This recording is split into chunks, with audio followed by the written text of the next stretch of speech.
tous, eh bien, je suis ravie de vous retrouver pour une nouvelle émission Ostavi. Et aujourd'hui, mon invité est Pierre Lessard. Bonjour Pierre.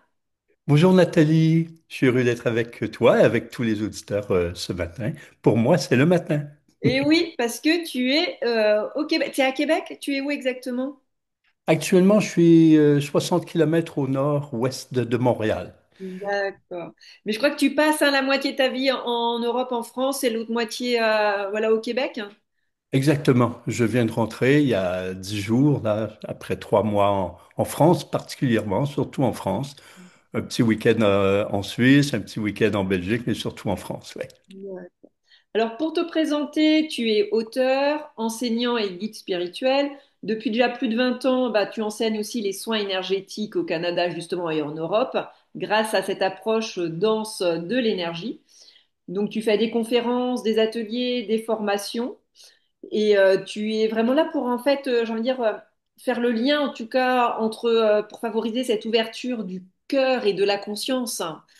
Est-ce que tu as plein de choses à nous dire, mais aujourd'hui, on va parler essentiellement de ce livre que je montre ici, qui est un guide vraiment pratique.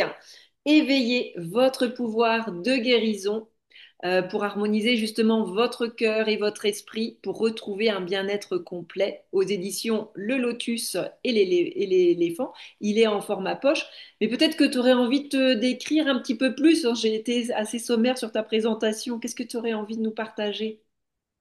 Eh bien, ça fait maintenant 40 ans que j'œuvre au niveau de la santé et au niveau de l'évolution de l'être humain. Donc, évidemment, un jour, j'ai vraiment réalisé que tout est santé, en fait, que tout est santé, tout est spirituel, tout est évolution et tout va ensemble. Alors, j'ai commencé, moi, par un début de carrière en gestion. Et bon, je connaissais tout de même assez de succès en gestion, mais ça ne m'apportait pas de satisfaction profonde. Et ça m'a vraiment interpellé parce que selon mes proches, c'est une vie rêvée que je vivais dans la vingtaine, quoi. J'avais tout ce que ce monde soit se dit pouvoir rêver sauf une satisfaction profonde. Et aujourd'hui encore, 40 ans plus tard, je parle souvent de l'importance d'être en relation avec ces satisfactions. S'il y a des insatisfactions ou des manques de satisfaction, il y a quelque chose qui fait en sorte que sa vie n'est pas le reflet de qui on est véritablement. Ça m'a amené avec tout un ensemble de circonstances qui seraient longs à décrire, mais qui a changé totalement ma vie et à m'intéresser vraiment à toutes les facultés de l'être humain. Et donc, pendant une dizaine d'années, c'était à l'époque du pouvoir du subconscient et donc de l'éveil de tout ce qui est de l'esprit et du cœur. Et ça m'a amené dans l'énergie, ça m'a amené vers la santé. Donc, j'ai œuvré beaucoup, j'ai rencontré beaucoup de gens au niveau de la santé. Et bon, en œuvrant au niveau de la santé, dans les soins énergétiques, j'ai réalisé rapidement que la santé physique était tributaire évidemment d'une santé psychique. Et donc la santé psychique était, elle, associée à cette satisfaction profonde qui n'est pas en termes extérieurs, il est en termes vraiment du niveau du cœur, satisfaction du cœur de l'être. Et ben, j'en suis arrivé peu à peu à dire, ben, l'important, c'est que notre vie soit le reflet de qui on est profondément et donc, on a à se connaître et c'est intéressant, je trouve, le rapport avec toi, Nathalie, qui est de oser sa vie, puisque si ce ne sont pas exactement mes termes, c'est vraiment directement relié à ce que je propose depuis tant d'années, oser vivre, oser être soi et faire émerger le meilleur de soi. Ah, on est Alors, raccord, on est raccord. voilà. Alors, c'est sûr que j'ai enseigné une approche que j'ai créée et que, il y a une dizaine d'années, j'ai laissé à la personne avec laquelle je l'avais créée et j'ai développé une nouvelle approche qui est une approche de soins et accompagnement multidimensionnel parce que le soin me semblait nécessiter aussi presque nécessairement un accompagnement, un parcours d'émergence de l'être donc, je parle de soins et accompagnement multidimensionnel. Voilà. Et c'est vrai que là, dans ce livre que tu nous proposes, qui est très riche, très dense, on voit toutes ces années de recherche et de pratique qui sont dedans. Il y a aussi des témoignages. C'est vraiment un guide pratique, hein, qui est personnalisé et qui est vraiment aussi en complément, hein, de la médecine conventionnelle. Et tu nous apportes, voilà, un parcours en 3 étapes pour découvrir un petit peu ces 5 voies de l'auto-guérison et retrouver, ce que j'aime bien, hein, ce pouvoir de guérison intérieure, hein, qui est ancrée en chacun de nous. Et tu parles aussi d'intuition, le fait de justement d'aller, on a tout en nous, et c'est comment en fait on fait pour aller justement se réapproprier ces clés et ce pouvoir. Oui, on vit évidemment dans un monde qui a mis l'accent sur l'aspect intellectuel, sur le mental. Je pense qu'on a tous été éduqués comme ça depuis très, très, très jeune. Avant même d'aller à l'école, on veut stimuler l'apprentissage des chiffres, de l'alphabet. On entre dans un système d'évaluation de nos compétences, de notre savoir. Ça se continue évidemment à l'école jusqu'à l'université. Ça se continue dans le monde du travail. Les êtres humains sont évalués en fonction de ce qu'ils savent. Et en même temps, euh, ce qui est important pour les êtres humains, j'ai fait une petite recherche à un moment donné pendant 2 ans. Dans tous mes stages, toutes les conférences, je demandais aux gens, qu'est-ce qui est le plus important pour vous dans la vie? Et ça se résume en 3 mots, 3 thèmes: la paix, la joie et l'amour. Et ça, c'est très, très révélateur parce que je disais aux gens, ben, la paix, la joie et l'amour, on peut tenter de les définir intellectuellement, mais ce sont des sensations. Je ressens la paix, je ressens la joie, je ressens l'amour. Ce qui est le plus important, ce sont des sensations, et pourtant, on met l'accent sur l'aspect intellectuel. Il serait bien qu'on retrouve ces autres aspects de la relation à la vie, les sensations, mais aussi les inspirations, les perceptions. Alors, je définis l'intuition comme un terme générique qui représente tout un monde sensoriel et perceptif, c'est-à-dire qui sont différents parce que les sensations sont du plexus solaire, sont du cœur, et les inspirations sont de l'esprit. Alors, ça nous ramène dans le monde le plus près de l'être humain. L'être humain a bien sûr un mental, un intellect, c'est une partie qu'on a avantage à utiliser, mais non pas une partie à laquelle donner tout le pouvoir. Parce que de l'autre côté, on a un accès à la vie, à la connaissance, à l'information, à tout l'univers, quoi, et aux autres. Et j'en profite, hein, pour dire que tu as aussi coécrit un livre avec France Gauthier, L'approche connexion, là, où là vous décrivez les 17 voies de l'intuition. Oui, tout à fait. Et c'est directement associé à ce que je dis, ces voies de l'intuition, le plexus, le cœur, le troisième œil, et puis tous les aspects subtils de nos sens. J'aime, Alors, ouais. Je t'interromps en disant, j'aime bien une phrase que tu dis aussi que le corps, en fait, c'est une antenne. le corps est une antenne, c'est ça. On est une antenne de réception et d'émission aussi. On émet, on est une structure énergétique. Le corps et l'ensemble de son énergie, c'est une grande structure énergétique et dont l'énergie circule et en circulant, elle émet des vibrations et elle capte des vibrations. C'est tout notre univers de chaque instant, ça. On se parle, évidemment, on crée une structure intellectuelle dans notre expression, mais en même temps, on se ressent, on se capte, on est inspiré, c'est toute la vie. Alors, c'est l'ouverture à tout ça qui fait en sorte que la vie devient de plus en plus intéressante, plus vaste. Ouais, et tu vois, ce que j'aime bien dans la structure de ton livre, tu vois, la première, tu vois, la présence à soi et trouver le sens de sa vie. Et moi, ce que j'aime aussi transmettre, aux gens, c'est d'avoir une direction. Parce que tu vois, si on n'a pas cette direction, ben, des fois, on peut aller à gauche, à droite, et puis on s'éparpille. Donc, trouver vraiment ce sens. Et j'aime bien tu nous donnes plein de petites astuces et tout, et ces rendez-vous quotidiens avec soi, par exemple, pour prendre ce temps. Oui, tout à fait, tout à fait. Et aujourd'hui, en ce moment, j'ai développé une approche qui s'appelle sens et essence, et dans laquelle c'est vraiment le reflet de faire en sorte, ose, faire en sorte que ta vie soit vraiment l'expression de qui tu es, pour qu'il y ait du sens. Tu vas développer ton essence, qui tu es véritablement. Or, si, s'il y a des éléments dans ta vie qui ne font pas sens, c'est qu'il y a des éléments qui ne te ressemblent pas. Et évidemment, encore une fois, je reviens avec la boucle, cela crée des insatisfactions. Mm. Les insatisfactions vont éventuellement devenir des frustrations. Elles vont engendrer des compensations. Ces compensations ne seront jamais suffisantes, donc elles deviendront éventuellement des abus qui vont créer des difficultés physiques ou psychologiques, relationnelles peut-être importantes. Et évidemment, si la vie commence à déraper.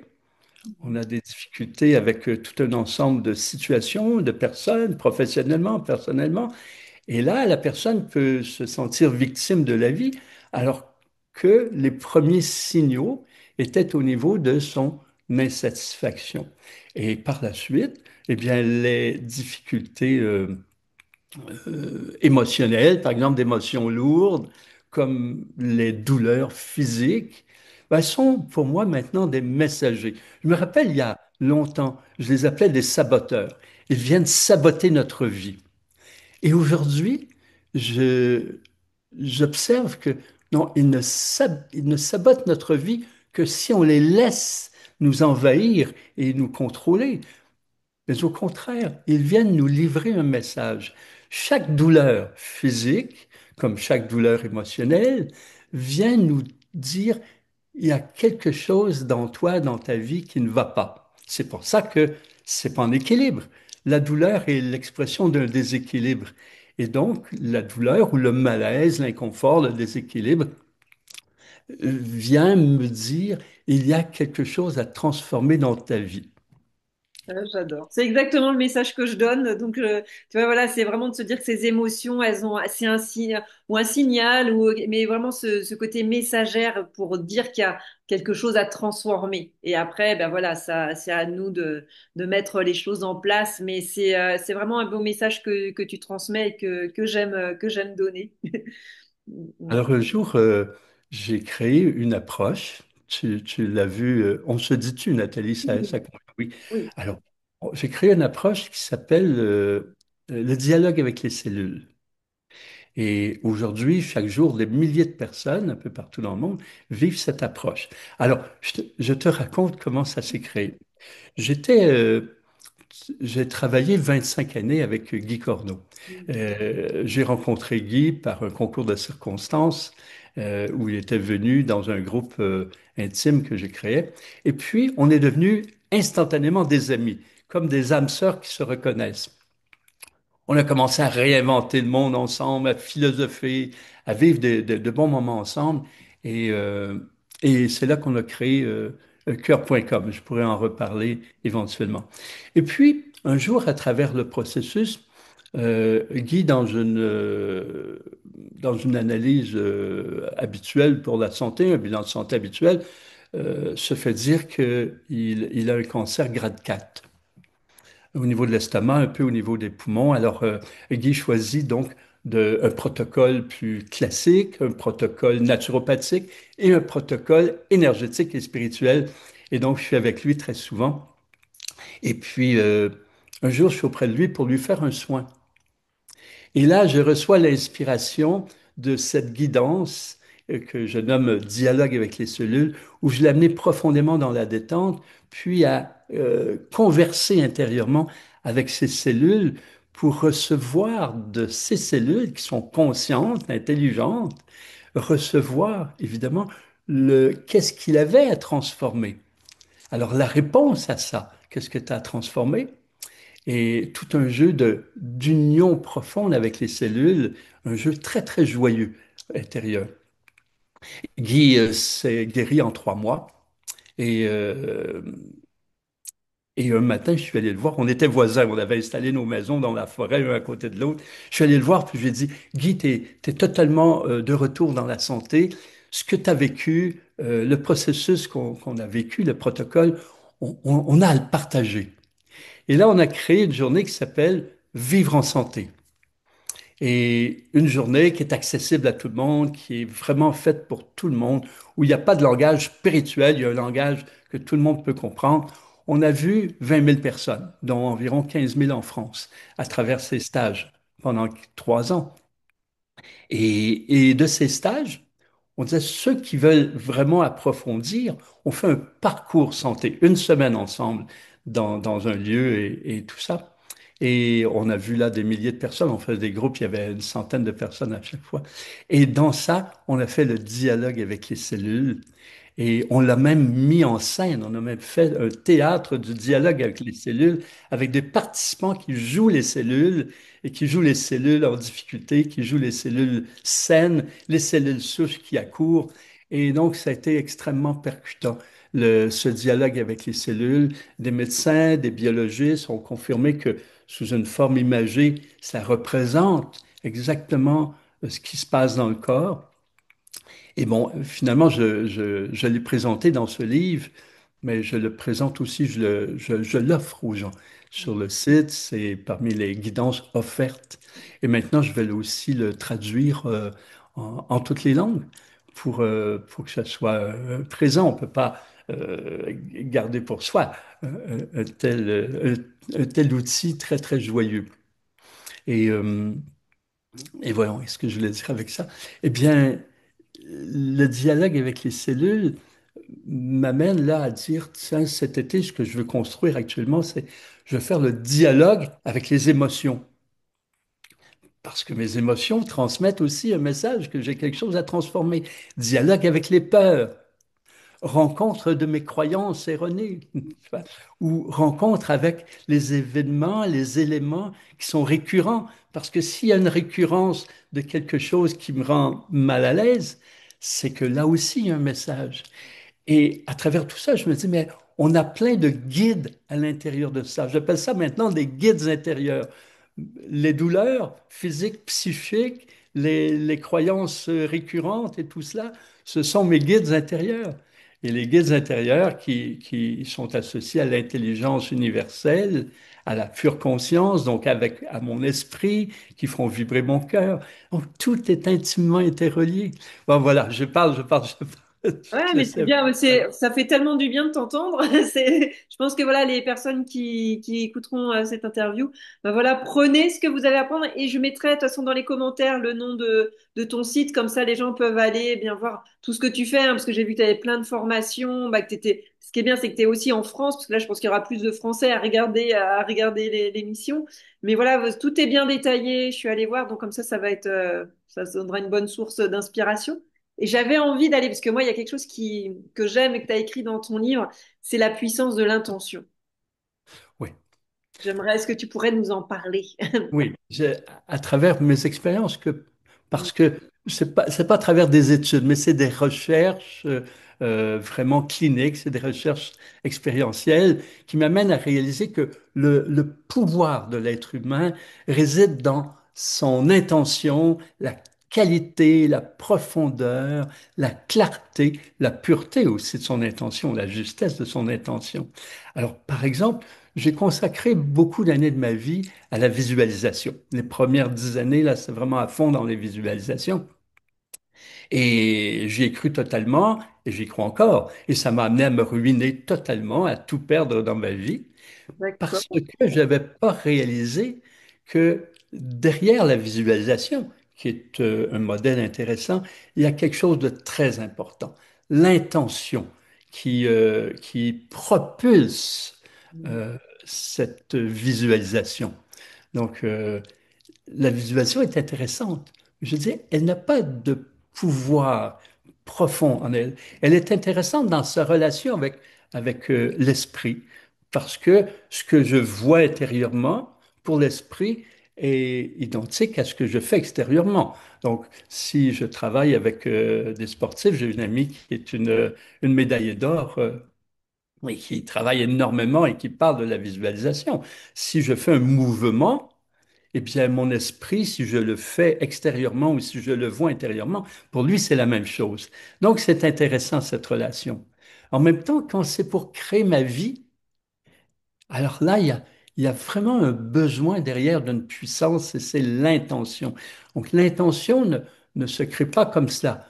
Je me rappelle la première fois que dans un stage, je m'étais dit, tiens, je vais faire écrire l'intention. J'avais alloué 30 minutes à cet exercice. On y a passé 4 heures. Parce que je me suis rendu compte que entre l'intention dans la tête et l'écrire en une phrase qui est courte, qui est claire, qui est très directe, ben, il y a vraiment un écart important et qui est très, très utile. Et puis par la suite, porter cette intention. Or, dans l'énergie, eh bien, il y a mon champ énergétique. Mon champ énergétique, il est créé par l'ampleur des ondes ou des vibrations que j'émets. Comme quand on porte un parfum. Si tu portes un parfum, évidemment, il émet ce parfum dans l'espace, mais il y a un champ autour de toi, on peut dire il y a un périmètre dans lequel on va sentir ton parfum. Ton parfum est plus présent. Eh bien, c'est comme ça pour nos vibrations. Nos vibrations émettent vraiment et se diffusent dans l'univers. Mais autour de nous, il y a un champ dans lequel vraiment elles sont plus denses, plus importantes. Alors, c'est un champ magnétique, champ électromagnétique.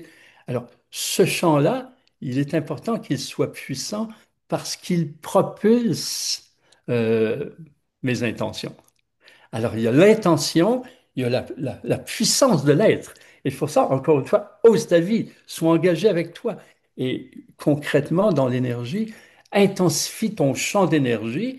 C'est ta force de vie, c'est la puissance, ton intention de vivre, ton envie de vivre va intensifier ton champ d'énergie qui, lui, va propulser tes intentions qui sont supportées, imagées par la visualisation. Donc évidemment, c'est au cœur de la vie. Pour tout, il y a une intention. Alors, par exemple, quand j'enseigne les soins d'énergie, je dis dans chaque mouvement, dans chaque phase, il y a une intention. Le matin, je propose un processus d'équilibre énergétique pour commencer la journée. Ça prend 10 à 15 minutes pour le faire. Et c'est un processus, donc un ensemble d'éléments, et chaque élément a son intention. Et je dis aux gens, s'il n'y a pas d'intention, ben, tu fais ces mouvements inutilement, quoi. Parce que c'est l'intention qui va propulser ce que tu veux et qui va attirer ce que tu veux attirer aussi. Ah, je suis tout à fait d'accord avec toi et c'est pour ça que je voulais que tu en parles parce que pour moi c'est une base. Et tu vois, je fais aussi des soins énergétiques et je demande toujours d'avoir une intention à la personne. Parce que parfois la personne, bon, je suis là, je veux être détendue ou un peu. Et tu vois, d'où la puissance du mot, de la clarté, que ce soit assez profond. Et c'est vraiment impressionnant les résultats qu'on peut avoir à partir du moment où bah, justement on met cette intention. Mais on peut la faire comme tu dis, mais en fait, c'est pour tout, c'est pour sa journée, c'est pour plein de choses. Donc, c'est vraiment puissant et c'est ce que tu décris. Donc, c'est vraiment bien. Et ce que j'ai aimé aussi, c'est qu'on peut le formuler mentalement, mais c'est aussi bien de l'écrire et après de le visualiser, quoi. Oui, en fait, pour l'intention et pour Hmm. chose parce que souvent, ça passe par la pensée, évidemment, quelquefois trop par le mental. Et très souvent, je me perçois que l'on croit que c'est clair parce que ça fait longtemps qu'on y pense, on se laisse inspirer, on y réfléchit, on a l'impression que c'est clair. Alors, ce qui se conçoit clairement s'énonce clairement. Et les mots pour le dire viennent naturellement. Alors, et là, tout à coup, on s'aperçoit que quand on propose d'écrire, c'est plus aussi naturel, c'est pas aussi clair. Ça veut dire que quand ça tourne, ben, quelquefois ça tourne en rond, puis il y a des nuages dans tout ça. Et l'exercice de l'écrire est vraiment très stimulant, éclairant, surtout quand il s'agit de choses très, très importantes. Ouais, c'est bien. Et tu détailles tout, donc c'est ça qui est vraiment bien, parce qu'il y a vraiment le protocole où tu nous guides pas à pas sur ces 4 étapes, un petit peu pour justement. Donc c'est vraiment complet. Donc n'hésitez pas, vous verrez que c'est vraiment bien. Et comme tu le dis, j'ai aussi, je rebondis, c'est, tu vois, c'est pas du temps perdu de prendre le temps de d'affiner, de reformuler. Comme tu disais, tu pensais prendre 30 minutes et vous en aviez pris 4, ça avait mis 4 heures. Mais c'est après tout découle quoi. Tout peut aller plus vite à condition d'avoir pris ce temps pour eh bien justement bien aller chercher un peu ce pourquoi fort, cette intention qui est importante. Oui, et d'autant plus que, comme tu as vu dans le livre, je parle de être au cœur de son processus de santé. Je parle de la médecine et je dis, ben, toutes les formes de médecine, allopathique ou parallèles, sont comme tous des électrons autour de nous, et nous, on est le noyau. Et on dit, nous, l'être humain est son médecin. Tu es vraiment ton médecin, et autour de toi, tu as tout un ensemble de ressources.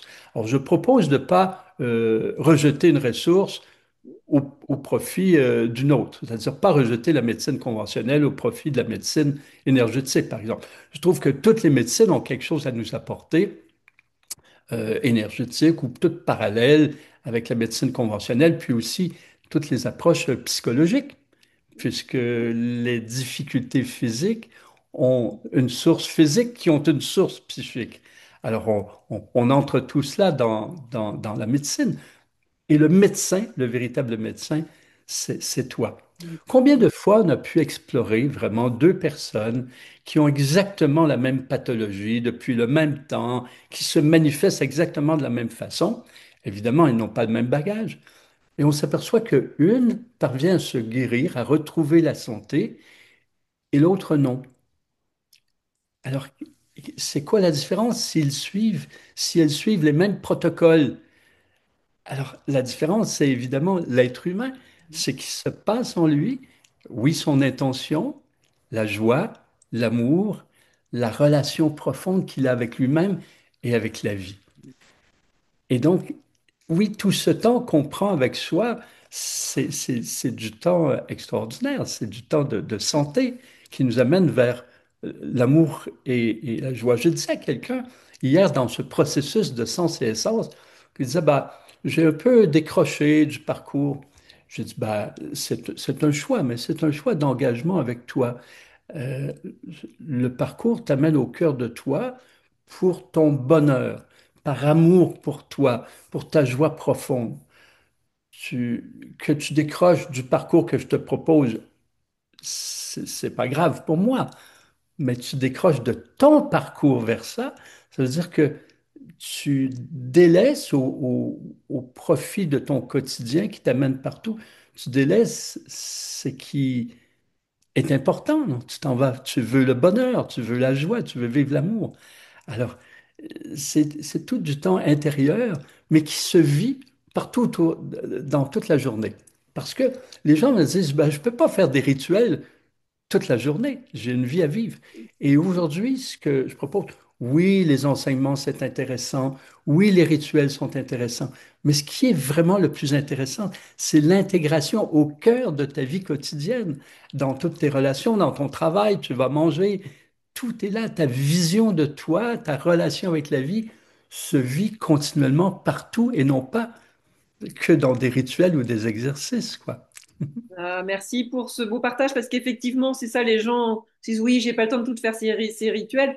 Et effectivement, c'est d'avoir toujours cette intention. Bah justement, on est toujours au cœur dans chaque situation. Bah justement, pour moi, en fait, c'est l'école de la vie. En fait, toutes des expériences qu'on peut avoir, agréables et désagréables, en fait, font qu'on apprend à mieux se connaître et à faire après des choix peut-être plus en conscience et en confiance.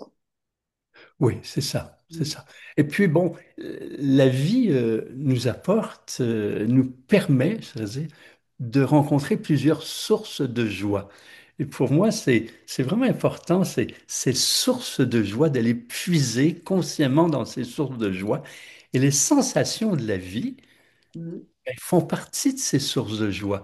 Les sensations qu'on savoure, dont on se régale, et non pas celles qu'on reconnaît, mais on a tendance à abuser lorsqu'elles deviennent des compensations. Mais vraiment se régaler de la vie, parce que dans cette perspective d'éveiller ses pouvoirs, pour moi, la joie est très, très importante. Et c'est comme ça que je me rappelle quand j'ai rencontré Guy Corneau, lui, à travers tout son processus de ses études et ses expériences de psychanalyste, et moi, de façon plus clinique, ben, j'en étais arrivé à dire, ben, le remède principal, c'est la joie. Et, et je rencontre des gens qui me disent, écoute, Pierre, j'entends ce que tu dis, je suis d'accord que la joie, c'est important, mais quand je serai guéri, quand je vais plus souffrir, là, je serai joyeux. Et je réponds, en fait, sois joyeux maintenant, ça va t'aider à guérir. Évidemment, quand tu souffres, t'as pas une joie des sensations de ton corps, c'est vrai. Mais il y a d'autres formes de joie. Et il y a une personne qui est venue me voir il y a 40 ans, la première personne qui a pris un rendez-vous en cabinet. Et je me rappelle, depuis 3 ans, j'offrais des soins comme ça un peu partout. Et là, je me suis dit, mais il faut tout de même que je vive. Donc, j'ouvre un cabinet. La première personne qui appelle, ceux qui prend un rendez-vous, elle se présente. Elle a une maladie incurable. On lui donne 3 mois à 6 mois à vivre.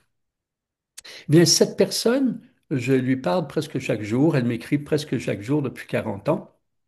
Et depuis 40 ans, elle a encore cette maladie. Elle est un spécimen quasi unique, je pense, dans le monde, parce que je pense qu'il n'y a personne qui vit avec ça au-delà de 35 ans. Et elle a connu une vie extrêmement difficile avec à peu près toutes les formes de cancer, dont elle s'est toujours guérie, mais elle est toujours dans une situation extrêmement difficile. Et à des moments où c'était des douleurs incroyables, elle était alitée.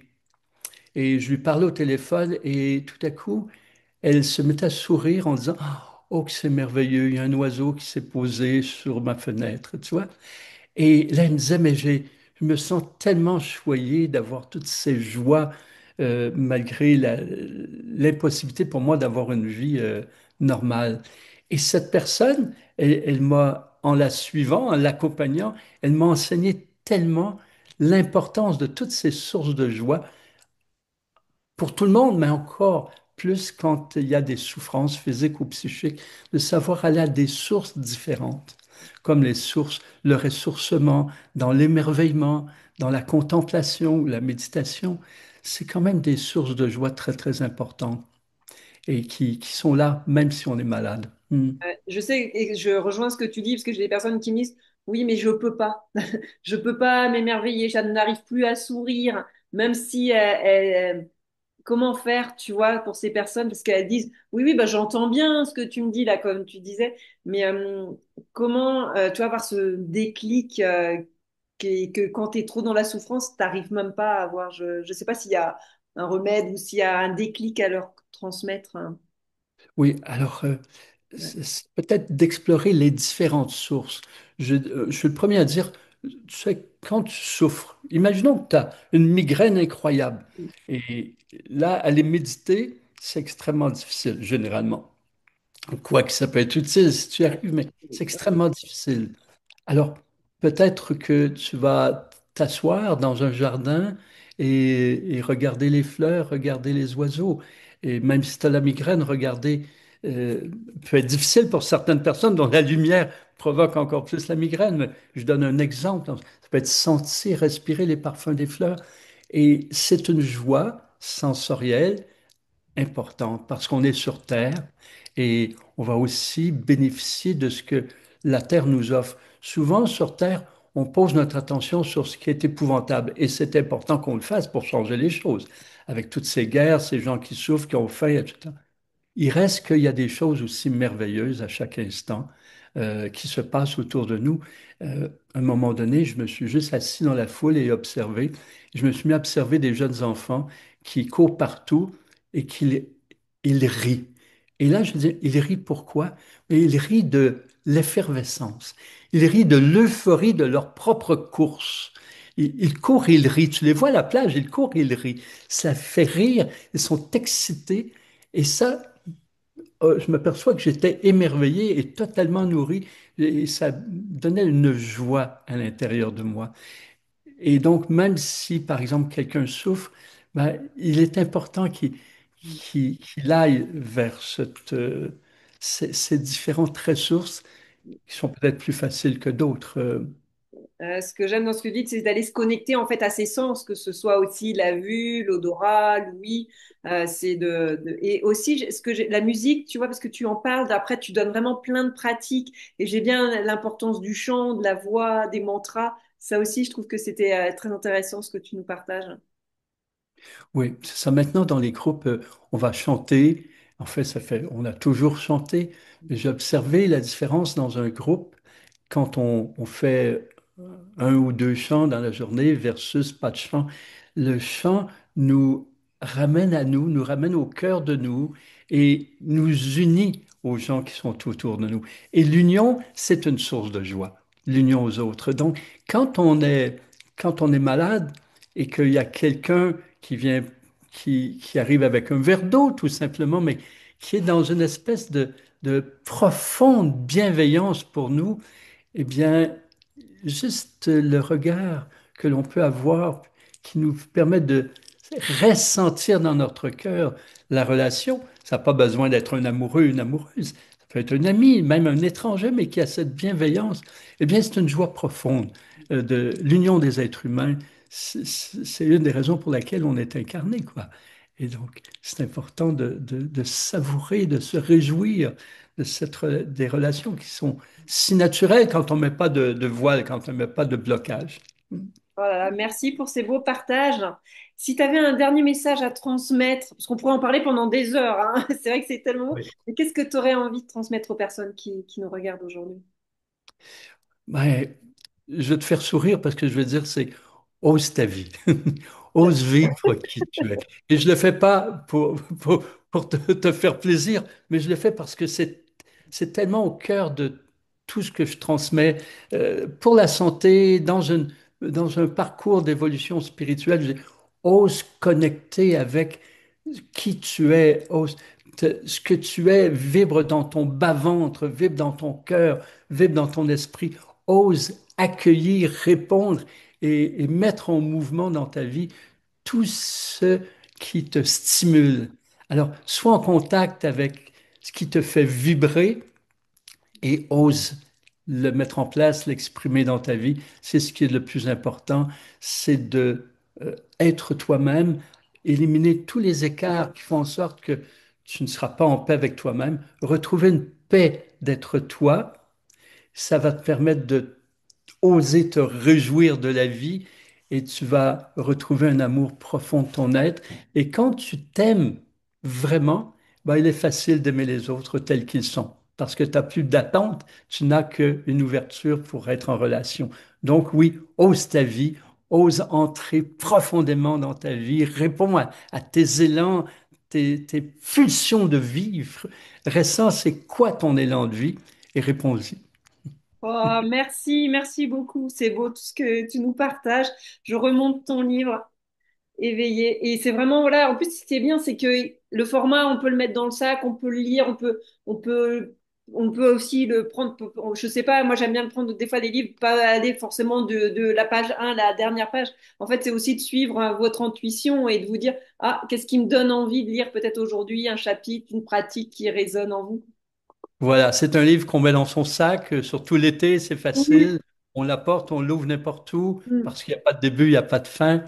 Et voilà. Et venez me voir sur mon site symphonie.life. Voilà.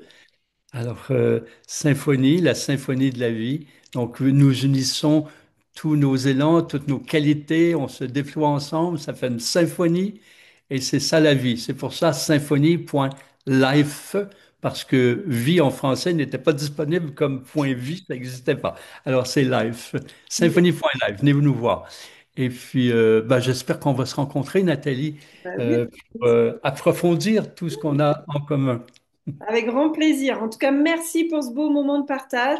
Je te souhaite un bel été. Je pense j'ai vu qu'il y avait plein de choses que tu fais aussi pendant cet été. T'as plein de, il y a encore des stages, hein. J'ai vu qu'il y avait même un séjour. On vient de finir le stage Émergence de soi vers le soi qu'on a fait à Haut-Soie dans les Alpes, qu'on a fait auprès des baleines au Québec. Et Mm. puis là, il y a différents séjours de sens et essence. Et il y a un voyage en Mongolie au mois d'août. Et voilà. Et je reviens en France là, fin septembre pour presque tout l'automne, quoi. Ouais, bah, de toute façon, comme ça, tout sera écrit sur le site et vous pourrez aller voir. Et moi, j'aurais vraiment envie de te voir en vrai parce que c'est bien à distance, mais c'est encore mieux en vrai. Merci beaucoup de ton invitation, Nathalie. Je te souhaite aussi un très bel été à tous les auditeurs. Un magnifique été de joie. Merci Pierre et je vous dis à très bientôt pour une nouvelle émission Ostavi.